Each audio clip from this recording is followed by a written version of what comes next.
Yes, നമ്മളപ്പോൾ ഇന്ന് ഉണ്ടാക്കാൻ പോകുന്നത് ജാതിക്ക അൽഫാം. ഒരു ചെറിയ വെറൈറ്റി അല്ലേ? നമുക്ക് അങ്ങനെയാ വീഡിയോയിലേക്ക് കിടന്നാലാ. ആദ്യത്തെ പണി എന്ന് പറഞ്ഞു കഴിഞ്ഞാൽ നമുക്ക് ആ ചിക്കൻ ഒന്ന് അല്പം വലുതാക്കി എടുക്കണം.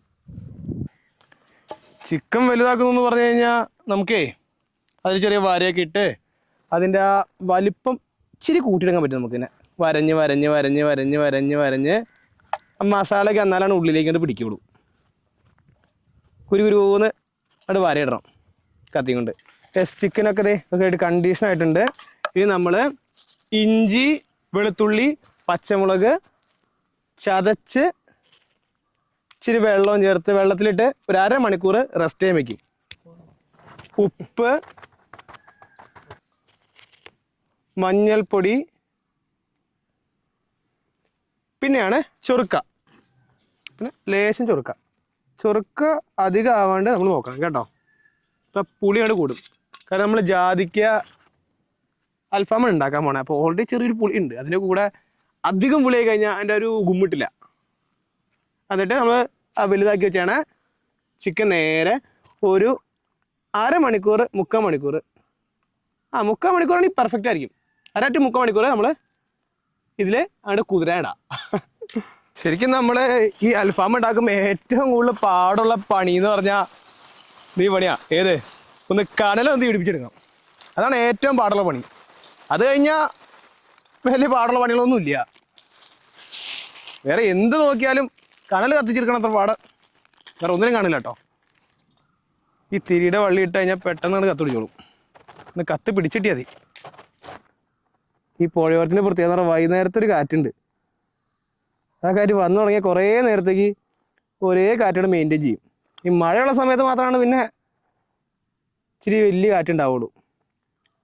ഈ സമയത്തൊക്കെ നല്ല കൂളായിട്ടുള്ളൊരു കണ്ടീഷനായിരിക്കും. ഇനി നമുക്ക് മസാല ഉണ്ടാക്കണം. ആ ചിക്കനിലൊക്കെ തേച്ച് പിടിപ്പിച്ചാൽ ഗ്രില്ലേണ്ടേ. അപ്പോൾ അതിന് മസാല ഉണ്ടാക്കണം. മസാല ഉണ്ടാക്കാൻ നമുക്ക് വേണ്ടത് കുരുമുളക് പൊടി, മുളക് പൊടി, ചിക്കൻ മസാല, ഉപ്പ്, കൊച്ചുള്ളി, മുളക്, ഇഞ്ചി, വെളുത്തുള്ളി, പിന്നെ ഒരു ഉണ്ടമുളക് എടുത്തിട്ടുണ്ട്. പിന്നെ ഇഞ്ചി പറഞ്ഞു തരുന്നല്ലേ, മല്ലിയില, പിന്നെ പുതിനയില. പിന്നെ വേണ്ടത് നമ്മുടെ മെയിൻ ഇൻഗ്രീഡിയൻ്റ് ആയിട്ടുള്ള ഏത്? ജാതിക്കയുടെ ചെറിയൊരു പീസ് നമുക്ക് മതി. കാരണം എന്താ പറയുമോ, ജാതിക്കയുടെ ഫ്ലേവറിന് വേണ്ടി ആണ് നമ്മൾ ജാതിക്കുന്നത്. അധികം കഴിക്കാതെ ഇത്രയും മതി ജാതിക്ക. അതിനൊക്കെ കുറച്ചും കൂടി കൂടിയാൽ പോലും ചിലപ്പോൾ ആ ജാതിക്കയുടെ കുത്ത് കയറി വരാം. കാരണം ഇത്രയും ജാതിക്ക ഇട്ടാൽ മതി. മുളക് പൊടി, ചിക്കൻ മസാല, ഉപ്പ് ഇടുമ്പോൾ സൂക്ഷിക്കേ. നമ്മൾ ഓൾറെഡി ഉപ്പ് മാരിനേറ്റ് ആണ് കിടക്കുന്നുണ്ട്. അതാണ് ഉപ്പ് അധികം ആവേണ്ട നോക്കണം. ഓക്കെ, ഇനി നമുക്കിതൊന്ന് പേസ്റ്റ് പോലെ ഒന്ന് അരച്ചെടുക്കാം. ഓക്കേ, അരഞ്ഞു വന്നിട്ടുണ്ട്. ഇതിന് ചിക്കനിൽ തേച്ച് പിടിപ്പിച്ചിട്ട് നമുക്ക് വേഗം ഇങ്ങോട്ട് ചുട്ടെടുക്കാം. എന്നിട്ട് അപ്പം തന്നെ കഴിക്കാം. സമയം കളയണ്ട. ചൂടോടെ കഴിച്ചാൽ അതിൻ്റെതായ രുചി കിട്ടും. കണ്ടീഷനായി നിൽക്കേണ്ട ചിക്കനൊക്കെ ഇനി ഈ മസാലയൊക്കെ ഇങ്ങോട്ട് ഇട്ട് തേച്ച് പിടിപ്പിച്ചെടുക്കാം നമുക്ക് വേണേൽ. എന്നിട്ട് വേണം നമുക്ക് തന്നെ ഗ്രില്ല് ചെയ്യാൻ. ശരിക്കും പറഞ്ഞാൽ നമുക്ക് ഇതും കുറച്ച് നേരം ഇങ്ങനെ മസാലയൊക്കെ പരട്ടി വയ്ക്കുകയാണെന്നുണ്ടെങ്കിൽ അതിൻ്റേതായ രുചി വേറെ ആയിരിക്കും കേട്ടോ. ഈ പൊട്ടി തറയേണ്ട പേടിയാവാ. ഓരോ പീസ് തീ തറക്കേണ്ട മേത്തേക്ക് മര്യാദയ്ക്ക് നോക്കിക്കണ്ട് ചെയ്തില്ലെങ്കിൽ അടിപൊളിയായിരിക്കും. നമുക്ക് ഈ എണ്ണയൊക്കെ മസാല ചിക്കനിൽ തേച്ച് പിടിപ്പിക്കണ്ടേ. അപ്പോൾ അതിന് വേണ്ടി ഒരു നാച്ചുറൽ ബ്രഷ് നമുക്ക് ഉണ്ടാക്കാം. അങ്ങോട്ട് ഈ വാഴയുടെ ഇത് വെച്ച് കണ്ടങ്ങനെ ഉണ്ടാക്കാൻ നോക്കിയേ. ഉണ്ടാക്കുമ്പോൾ സൂക്ഷിക്കണം കേട്ടോ, കൈ മുറിയാണ്ട്. നമ്മൾ ഈ ഗ്രില്ലിൽ ആദ്യം ഒന്ന് എണ്ണ ഒന്ന് തൂവണം.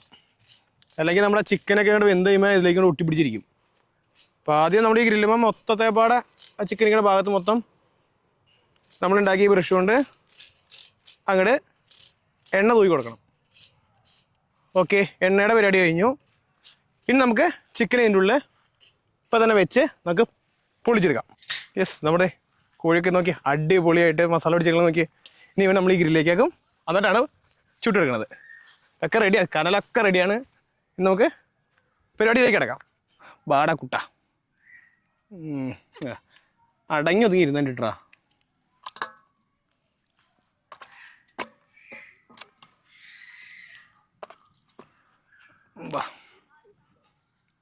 രണ്ടുപേരും ഡീസൻ്റായിട്ടിരിക്കണ്ടേ. നമുക്ക് തന്നെ അടച്ച് വേഗം തന്നെ. ഓ എന്നാ ചൂടായി. ഇതിങ്ങനെ വയ്ക്കാം, അപ്പോൾ എളുപ്പമാണ് മറയ്ക്കാൻ നിവർത്താനൊക്കെ.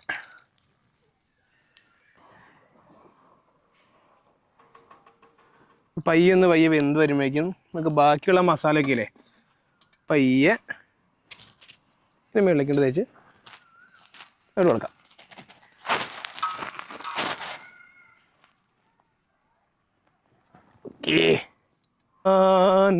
മാനസമൈനേ വരൂ മധുരം നുള്ളിത്തരൂ. ഇനി സ്വൽപ്പം എണ്ണ നമുക്ക് മേലിക്കൊണ്ടൊന്ന് തൂയി കൊടുക്കാം. ആവൂ സുട്ടപ്പനായുണ്ട്. എങ്ങനെയാവുമെന്നോ എത്ര അകലാവുമെന്നോ ഒന്നും നമുക്കറിയില്ല.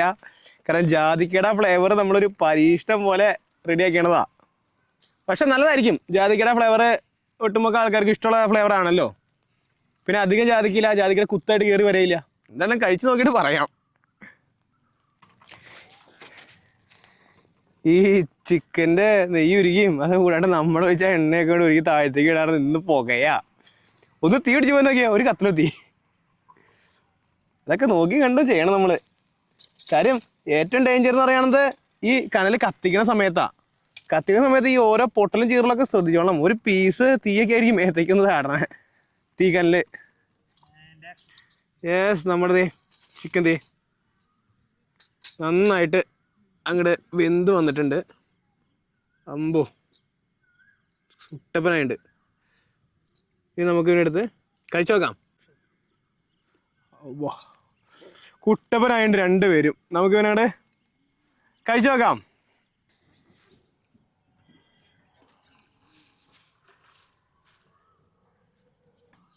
ജാതിക്കൊക്കെ ഇട്ട് ചുട്ടെടുത്തിട്ടുണ്ട് സാധനം. നമുക്ക് കഴിച്ചു നോക്കാം ഇതിൻ്റെ ജാതിക്കയുടെ ഫ്ലേവർ വന്നിട്ട് എങ്ങനെയുണ്ട്. ഫ്ലേവർ വന്നിട്ട് അലമ്പാണോ നല്ലതാണോ? എനിക്ക് മണമൊക്കെ കേട്ടിട്ട് നല്ലതാണെന്ന് തോന്നണേ. എന്നാൽ നമുക്ക് കഴിച്ചു നോക്കാം ഇതെങ്ങനെയുണ്ട്. എന്നാൽ ലെഗ് പീസിൽ തന്നെ നമുക്ക് കഴിച്ചു നോക്കാം. ഓ നന്നായിട്ട് വെന്തുണ്ട് കേട്ടോ.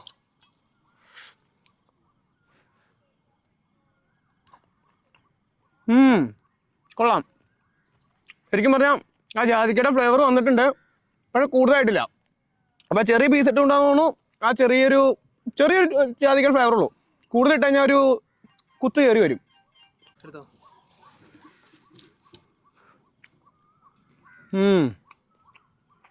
അമ്പാ സൂപ്പർ, ഒന്നും പറയില്ല. ഞാൻ ജാതിക്കിട്ട് അലമ്പായി പോകുന്ന ശരിക്കും വിചാരിച്ചേട്ടോ. പക്ഷെ കൊള്ളാം. ഒന്ന് ട്രൈ ചെയ്ത് നോക്കേണ്ട സാധനമാണ്. ആ ജാതിക്കയുടെ ഫ്ലേവർ ഒന്ന് ട്രൈ ചെയ്ത് നോക്കിക്കോ, അടിപൊളിയായിരിക്കും.